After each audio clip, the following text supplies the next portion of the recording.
pelo excelentíssimo relator, nós tivemos as próprias sustentações orais que, de um modo geral, vão no sentido da materialidade. Algo que me chamou a atenção, ministra Carmen, que o eixo central das sustentações orais, de um modo geral, das defesas, não foi tanto descaracterizar as materialidades, e sim afastar autorias, afastar os seus patrocinados, seus clientes, do itinerário delituoso ou em tese delituoso.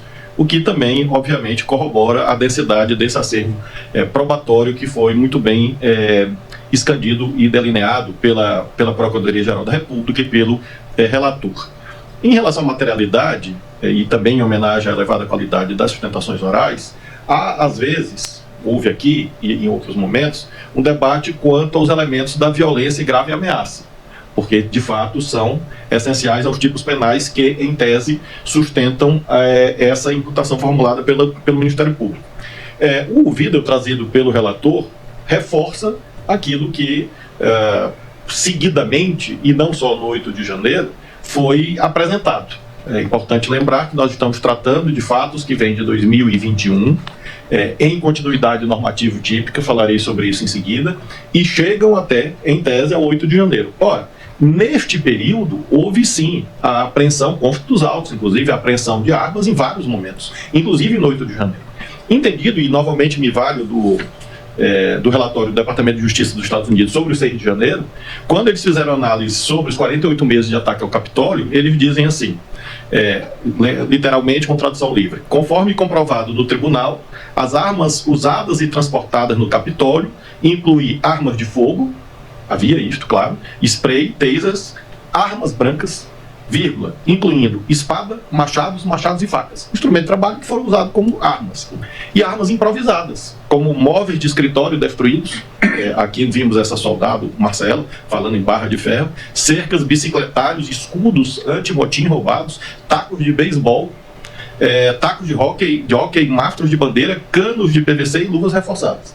Então, é este conceito de arma que nós estamos tratando aqui, este conceito que esteve no 6 de janeiro, lá no Capitólio, e que, infelizmente, esteve presente em vários momentos, como o senhor relator lembrou, desde bombas, e é interessante que consta dos autos que este senhor da bomba, ou estes senhores da bomba no aeroporto, no dia 23 ou 24 de dezembro, menciona que obtiveram os materiais no acampamento do Exército, mostrando um liame, portanto, entre esses vários momentos que estão aludidos na denúncia.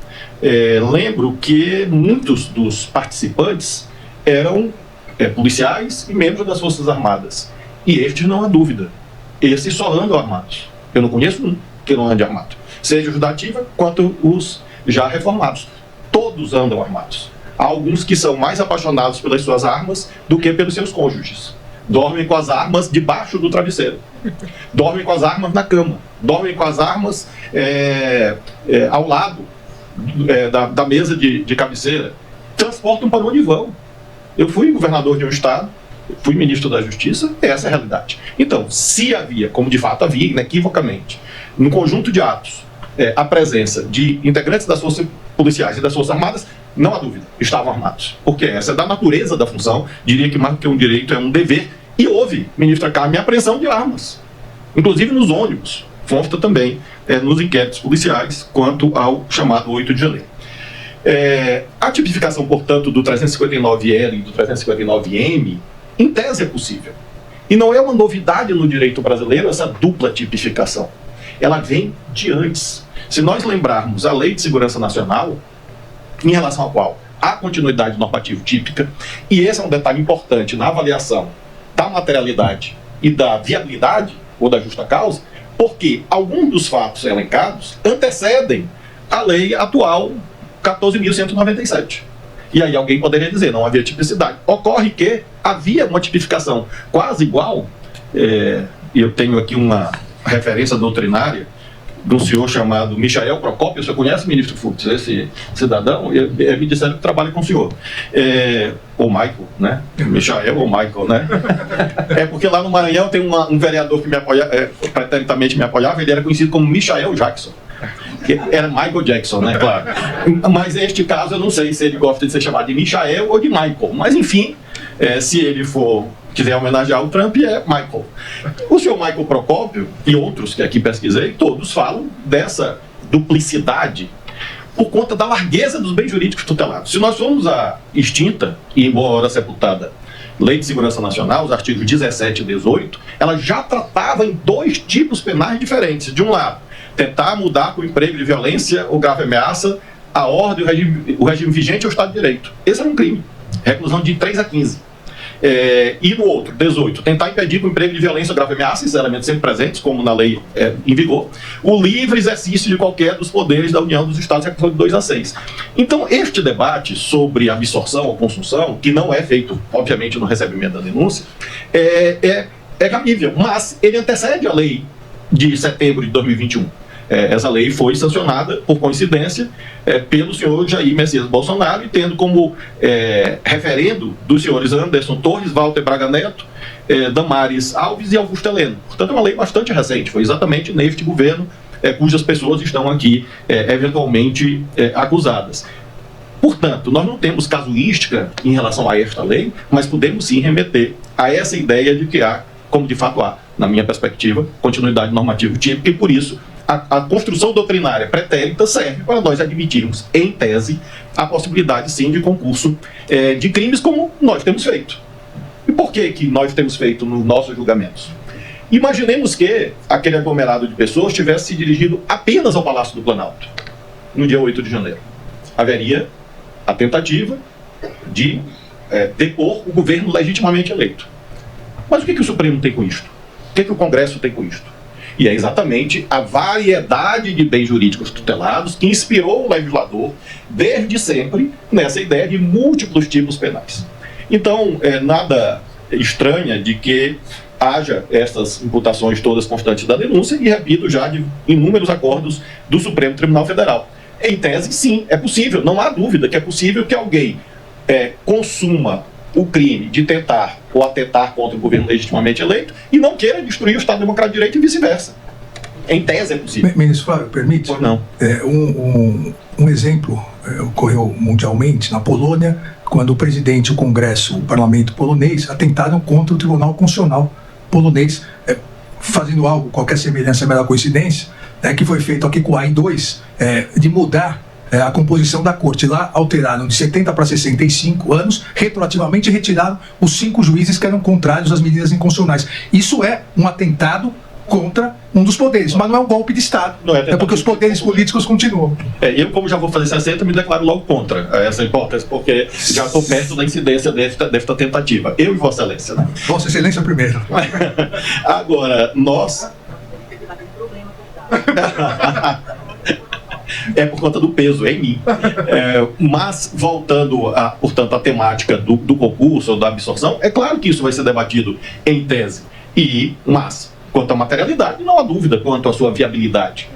Exatamente porque houve o ataque ao Supremo, ao Congresso, ao TSE e ao Palácio do Planalto em outro momento. É claro que, quanto aos fatos supostamente existentes, que serão objeto de instrução, que antecedem o dia 1º de janeiro de 2023, é claro que quem eventualmente estava ali perpetrando aqueles atos não queria depor o governo do qual fazia parte. Óbvio. E aí nós teremos, portanto, o debate de provas para a configuração ou não. Agora, como proposta de que haja a conjugação, o concurso entre esses crimes, a inviabilidade técnica, claro que não, pelo contrário. E desde sempre, como mencionei, há essa ideia de múltipla tutela em relação a esses bens jurídicos primaciais. Como a ministra Carmen foi elogiada pelo presidente Trump, e eu não vou ficar atrás, eu trouxe um precedente da senhora, desta primeira turma. Eu trouxe um da ministra Rosa também.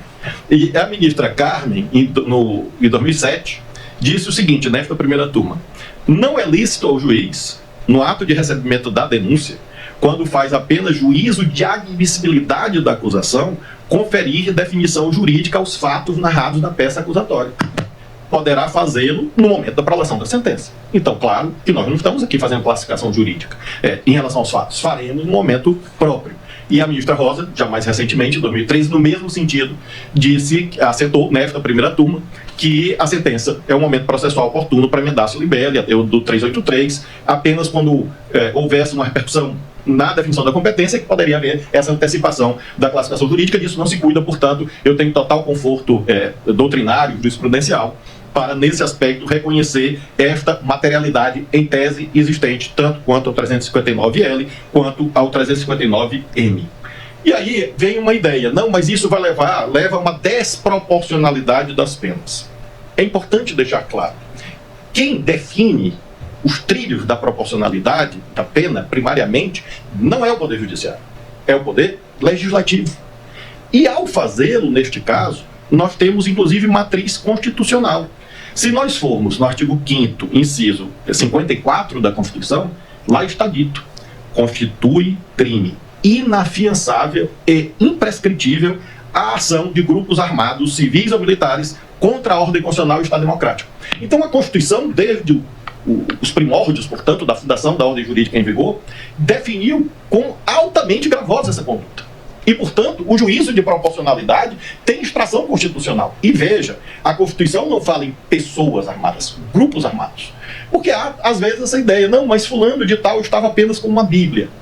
Eu, de fato, ministro Alexandre, imagino, pela minha fé religiosa, que se a pessoa passa em frente à Catedral de Brasília, nos edifícios mais belos da arquitetura do mundo, e resolve rezar, ela não vai rezar na frente do Congresso Nacional. Ela entra na Catedral e lá reza, ora, pode, aliás, Deus é onisciente, onipotente, está em todo lugar. Então não precisa vir na Praça dos Três Poderes para fazer orações. Então, pouco importa se a pessoa tinha ou não uma arma de fogo ou uma arma branca. O que importa, para fins de debate da classificação jurídica, é que o grupo era armado.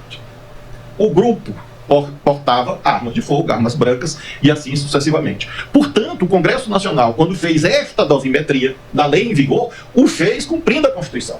E, portanto, não é o Poder Judiciário, não é o ministro Alexandre de Moraes, ou aqueles que o acompanham eventualmente na turma ou dele discordam, que estão arbitrariamente fixando penas de índole desproporcional, à vista da magnitude dos valores envolvidos. E se diz também, querido ministro Fux, mas não morreu ninguém. No dia 1º de abril de 64, também não morreu ninguém. Mas centenas e milhares morreram depois. Golpe de Estado mata. Não importa se isto é no dia, no mês seguinte ou alguns anos depois. Vimos isto agora, porque a arte é fonte do direito também, bem sabemos, nas telas, pela pena, de um lado, de Marcelo Rubens Paiva, de outro, pela genialidade de Walter Salles, Fernanda Torres e outros tantos que orgulham a cultura brasileira. Fonte do direito, o que eles estão mostrando ali? Remarcando o caráter permanente e hediondo do desaparecimento de pessoas, de tortura, de assassinatos que derivam de quê? De um golpe de Estado. Então, aqueles que nos anos 20 e 30 do século XX normalizaram a chegada de Mussolini e Hitler ao poder, dizendo, este é um processo normal, certamente se arrependeram quando viram as consequências nos odientos campos de concentração, vitimando o povo judeu e outras tantas minorias na Europa. Portanto, golpe de Estado é coisa séria. É falsa a ideia de que um golpe de Estado, ou uma tentativa de golpe de Estado, porque não resultou em mortes naquele dia, é uma infração penal de menor potencial ofensivo ou suscetível de aplicação até do princípio da insignificância, a excluir a tipicidade. Isto é uma desonra à memória nacional. Esse tipo de raciocínio é uma agressão às famílias que perderam familiares no momento de trevas da vida brasileira. E isto reverbera em um tribunal na medida em que, repito, nós não estamos aqui friamente cumprindo a ordem jurídica sem levar em conta aquilo que o ministro Fux, meu amigo tão querido, sempre lembra quanto ao consequencialismo, que é um mandamento legal. O Tribunal Constitucional, ele não pode ser consequencialista. Ele é obrigado a ser consequencialista. É da natureza dele, inclusive pela sua condição de órgão de culpa do Estado. Então, sobre todos esses aspectos, eminente presidente Cristiano Zanin, penso que, se não morreu, poderia ter morrido. Acho, portanto, que a denúncia possui os atributos fundamentais da materialidade, da viabilidade, porque houve violência e essa violência poderia ter produzido danos de enorme proporção. E o fato de isto não ter se configurado não exclui a tipicidade definida em lei. Basta ler o tipo penal para compreender que a conduta é atentar, por uma razão simples. Se fosse consumado, o golpe de Estado não tinha viabilidade na persecução penal, porque não haveria juízes para julgar. E é por isso que, corretamente, o legislador, não é o Supremo, é o legislador, e o Poder Executivo que sancionou a lei, previu o crime com esses contornos a que fiz alusão. Finalmente, concluo meu voto lembrando quanto à autoria. Penso aqui, ministra Carmen, que o relator já nos poupou, eu anotei, como disse, ao longo das sustentações e com a leitura dos autos, indícios, a meu ver, razoáveis em relação a cada um dos acusados. Porque justiça não é justiçamento. É claro que as pessoas têm que ser julgadas de per si, independentemente do seu nome, da sua história, como aludi ontem. Temos que aferir as condutas, uma a uma, independentemente do juízo moral ou de qualquer outra natureza que nós tenhamos sobre essas pessoas. Isso não comparece no tribunal. A toga serve para isso. E o que nos distingue de ditadores é que a nossa subjetividade é controlada pelas normas jurídicas. Se não houvesse normas jurídicas, não haveria direito, não haveria segurança para todos que este Supremo sempre deu, com seus acertos e erros, inerentes a qualquer instituição humana. Mas se nós olharmos, desde o alvorecer da República, temos que dar razão a Campos Salles. É a joia das instituições republicanas, disse Campos Salles, como quando ministro da Justiça no primeiro dos governos republicanos. Então, de um modo geral, creio que o Supremo terá as condições de, ao longo da instrução, aferir esses indícios de per si para a identificação da participação concreta de cada um. E acho, de fato, razoável, alguns disseram isto, olha, não há liame entre um evento e outro. Claro que é absolutamente razoável essa matéria probatória. Eu lembro, ministra Carmen, de uma história das lendas políticas do Maranhão, que na década de 50 resolveram invadir o Palácio do Governo do Estado. E aí havia um cidadão muito corajoso, cujo ele era conhecido como Bota para Moer. Bota para Moer. E aí entregaram a bandeira do Brasil, nesse tempo só se usava a bandeira do Brasil, em manifestação, botaram o Bota para Moer bem na frente. E esta marcha atravessou São Luís, e quando chegou na fronteira do palácio, havia policiais, Bota para Moer olhou os policiais, as metralhadoras, e entregou a bandeira nacional com o seguinte brado: a partir daqui, arrumem um mais doido do que eu. Então, é possível que alguém tenha desistido. E nós vamos debater se isso configurou ou não o delineamento, a tipificação de uma ou outra conduta, ou de nenhuma, mas no curso da instrução. Esse é o juízo de autoria, né, próprio da instrução processual. E, evidentemente, como mencionei, a classificação jurídica ao final, inclusive quanto à dosimetria, a partir não das vontades individuais de cada um dos julgadores. Porque, repito, isto não comparece em um tribunal com a tradição e com a autoridade moral e jurídica que o Supremo Tribunal Federal tem. Com essas considerações, senhor presidente, eu tenho muita convicção de que as razões técnicas expedidas pelo eminente relator são suficientes para, neste momento, acompanhá-lo, ressalvando, obviamente, o final, a cognição definitiva, em que teremos, com certeza, com esta multiplicidade de acusados, percepções diferentes quanto às realidades, que se formarão nos autos com a instrução. Mas, nesse instante, creio que a convergência é similar àquela quanto à dor dos brasileiros com a derrota de ontem para a Argentina, né? Acho que há consenso em relação a isso, e, a meu ver, há um consenso também quanto às condições da denúncia ofertada pelo Ministério Público. Quanto ao trabalho do Ministério Público, tem, doutor Paulo Gonet, só um reparo, uma sugestão. O eminente ministro Alexandre, ao fazer o seu resumo, descreveu múltiplos crimes contra a língua portuguesa. E Vossa Excelência não fez nada. A pobre da língua portuguesa merece algum tipo de proteção do Ministério Público. Se é que são verdades as frases do ministro Alexandre de Moraes. Com essas considerações, senhor presidente, eu acompanho o relator. Vossa Excelência, então,